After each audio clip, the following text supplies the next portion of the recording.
and administrator of Southeastern High School, and the Southeastern High School Band and Choir. Mr. Scott Hunter and his talented students from the Video Tech Department. And of course, our motivated Navy Junior ROTC cadets, Rob. Please join me in a round of applause for all their efforts.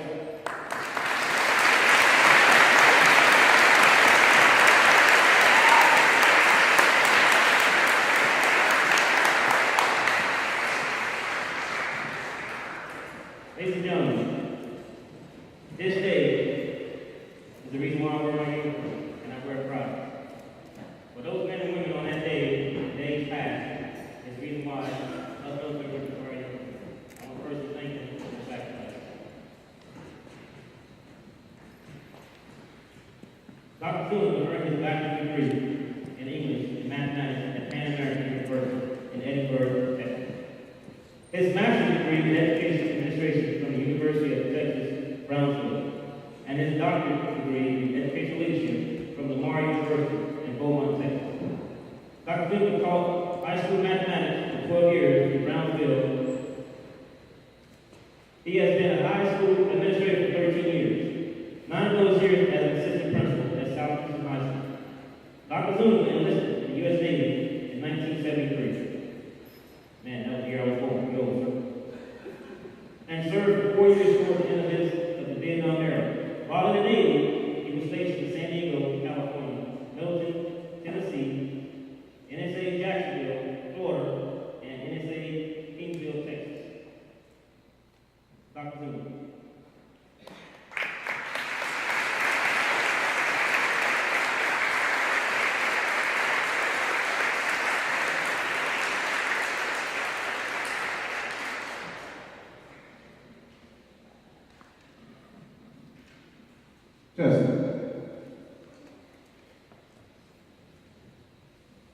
Thank you, Master Sergeant Lieutenant Commander Gibson, Master Sergeant Chiefs, NJROTC instructors and cadets, American Legion and VFW guests, Mr. Tom Dixon, Mr. Russell, teachers and administrators, the parents of our cadets, and to all of you who are here in remembrance of Pearl Harbor. I am honored to be here today to speak to you on this solemn anniversary of the attack on Pearl Harbor. On this day, 74 years ago, Japanese pilots attacked Pearl Harbor. The morning of December 7th dawned clear and sunny on the Hawaiian island of Oahu. Then suddenly, 353 Japanese fighter planes, bombers, and torpedo planes swarmed over and attacked Pearl Harbor in 2 waves early that Sunday morning. 60,000 American military personnel on base at Pearl Harbor woke up to the sounds of exploding Japanese bombs.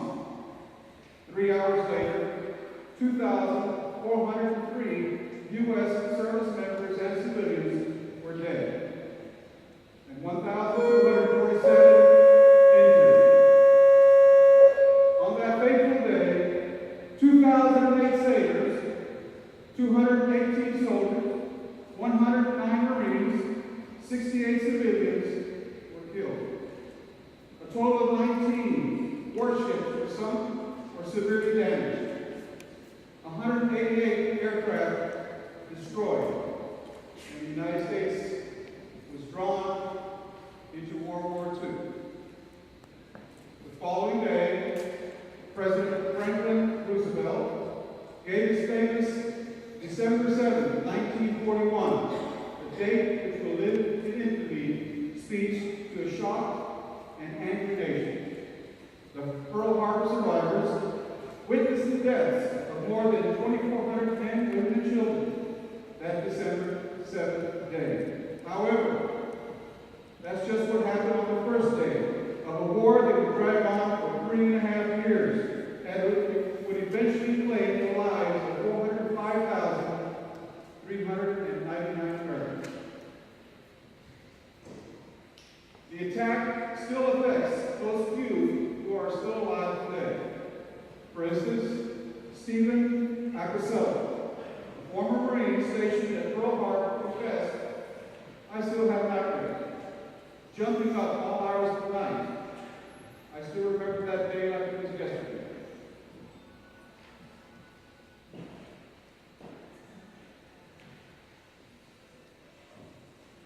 Or Frank Cannon, presently the only living survivor of the USS Phoenix, declared that he would never forget pulling bodies from the water, from the ships, and then stacking the coffins, quote, mile high, unquote, in preparation for burial. Also, Navy Lieutenant James Downey, 100 years old, and the oldest known survivor of the December 7th attack, was a gunner's mate, first class, assigned to the USS West Virginia. The battleship had just returned to base after more than a week on patrol. The worst damage, he said, occurred during the first 11 minutes of the attack. Downey ran to his ship, which was sinking after being struck by 9 torpedoes. Accepting his own mortality, Downey said he did everything he could to help those who were injured and to fight the fires on the ship. Covered in oil and running from one chaotic scene to another, Downey said he was overcome by a new emotion. Pride, he said. Pride came in because our people responded so magnificently with what they had. Innovation, risk. There were a lot of heroes that day, that morning. Afterwards, Downey gathered as many names as he could of the dead on his ship and later of burn victims in the medical unit and began writing letters to their families at home. Those who perished and survived on December 7th, 15 medals of honor were awarded, 51 Navy crosses, 53 silver stars, and other decorations for valor. And even though all who were there were not decorated, they were all heroes. Duty, honor, country. No 3 words better describe the heroes of Pearl Harbor. Today, we salute them and we honor them. Of a surety, we can never fully repay our indebtedness. Born of their extraordinary accomplishments comes our extraordinary debt.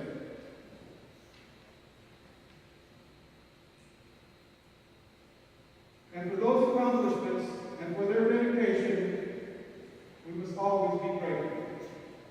Those who fell and those who survived Pearl Harbor are recognized as part of the greatest generation.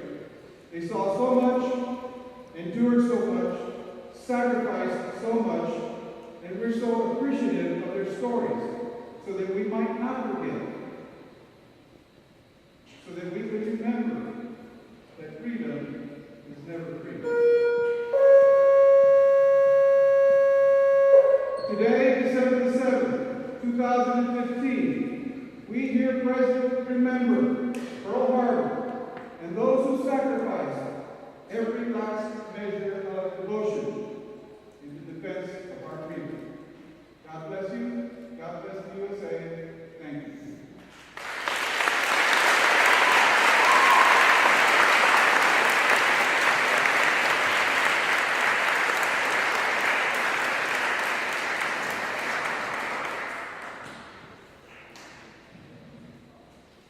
Thank you, Dr. Sullivan, for your inspiring words.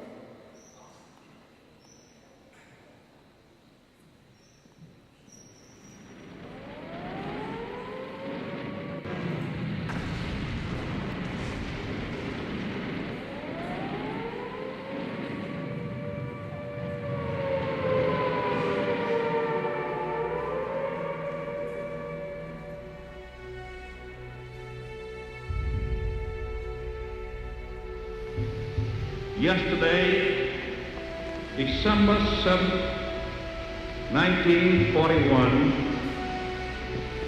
a date which will live in infamy. The United States of America was suddenly and deliberately attacked by naval and air forces of the Empire of Japan. The facts of yesterday and today speak for themselves. With confidence in our armed forces, with the unbounding determination of our people, we will gain the inevitable triumph, so help us God. I ask that the Congress declare that since the unprovoked and dastardly attack by Japan on Sunday, December 7, 1941, a state of war has existed between the United States and the Japanese Empire.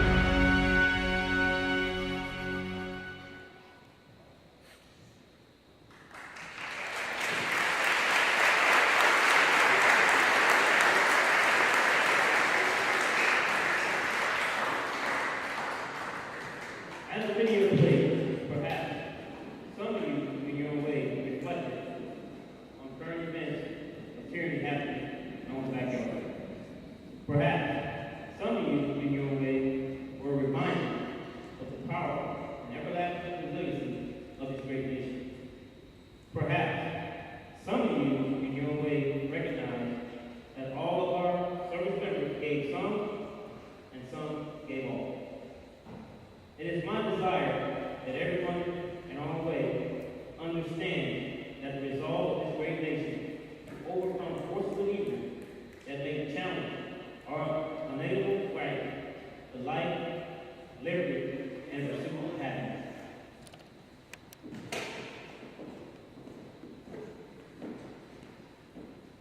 At this time, we'd like to salute the brave souls we have among our ranks, representing the National Colors Committee. His name is Mr. Russell. A Vietnam veteran, here are some specific highlights of his career while serving in the United States Navy. Mr. Russell was born in Lake, Kansas City on April 13, 1941. He made the ultimate contribution to our society by putting his life on the line when, in August 1961, he joined the ranks of the United States Navy. He attended boot camp in San Diego, California. Upon completion, was sent aboard the USS Chickasaw, the U.S. Navy's smallest ocean-going vessel, while he awaited communication officer certification. The USS Chickasaw was charged with delivering fuel to the Navy vessel at Busan, Korea. In 1962, Mr. Russell returned to San Diego, California, and received his communication officer certificate. He was then aboarded the USS Black, a destroyer ship, and was sent to the Gulf of Tonkin, Vietnam.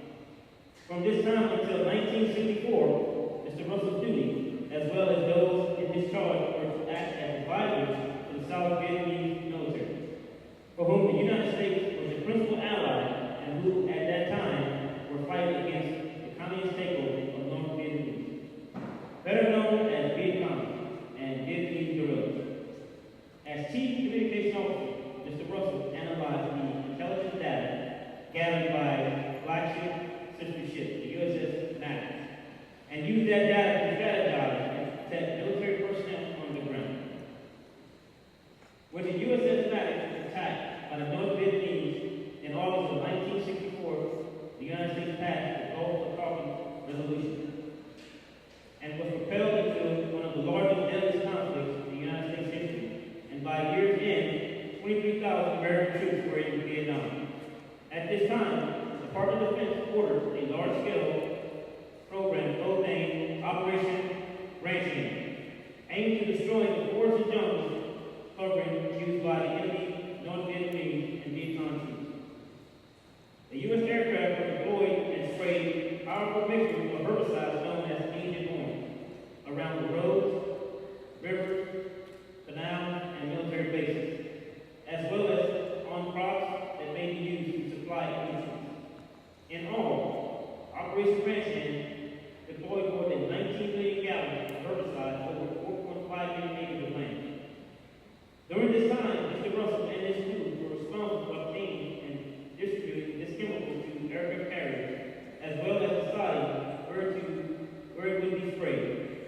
Operation Grandstand ended in 1973, when a withdrawal of troops were ordered by Mr. Russell, and Mr. Russell returned to the United States.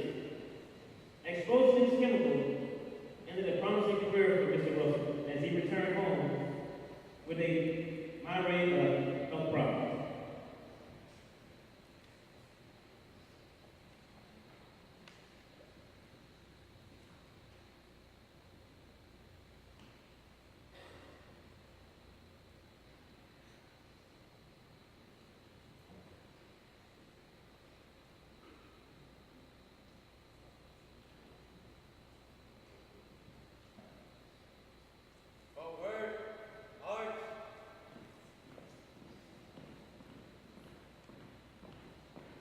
I am the flag of the United States of America. My name is Old Glory. I fly about the world's tallest building. I stand watch in America's hall of justice. I fly majestically over great institutions of learning. I stand guard, the greatest military power in the world. Look up and see me.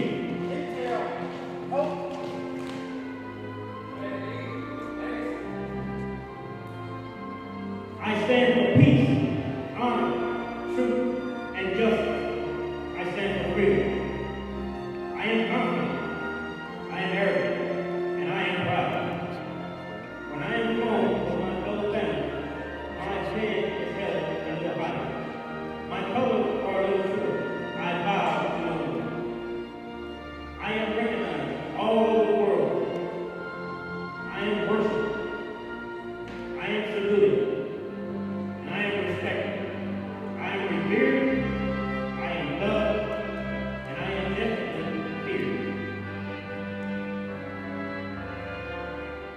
For more than 200 years, I have fought in every battle and every war.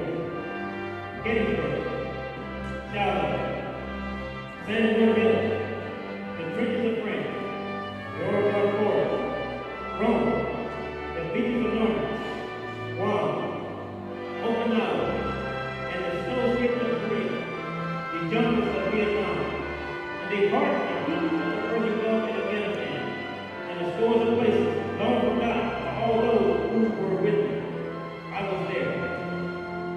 I lead my soldiers, sailors, airmen, and marines. I am followed. I follow them. I watch over them. They love me. I was on a small hilltop in Iwo Jima. I was dirty, battle-worn, and tired. But my marines and sailors cheered me. I was proud. I quickly withstood the ground on the top of the rubble of the World Trade Center, reestablishing my position straight over the smoky ruins of the Pentagon. I was raised from the ashes of 9/11 by brave firefighters and policemen. Heroes who risked their lives to save others, showing all that America, although bloody, will never be beaten. Those who seek to destroy me cannot win, for I am the symbol of freedom, of one nation, under God, indivisible, with liberty and justice for all. I have been soiled, burned, torn, and trampled on the streets of country that I have set free. You know what? It does not hurt, for I'm invincible. I have been soiled, burned, torn, and trampled on the streets of my own country. And when it's by those members who have served in battle, it hurts. Yeah, it hurts. But I shall overcome, for I am strong.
is being the most recognized symbol in America and around the world.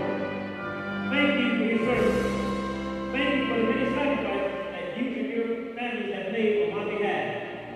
I salute you. Long may I wave. Dear God, long may I wave. For my name is Old Glory, and I am the flag of the United States of America.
Ladies and gentlemen, on behalf of the campus leadership, I'd like to thank you for attending our Pearl Harbor Remembrance Day observance. This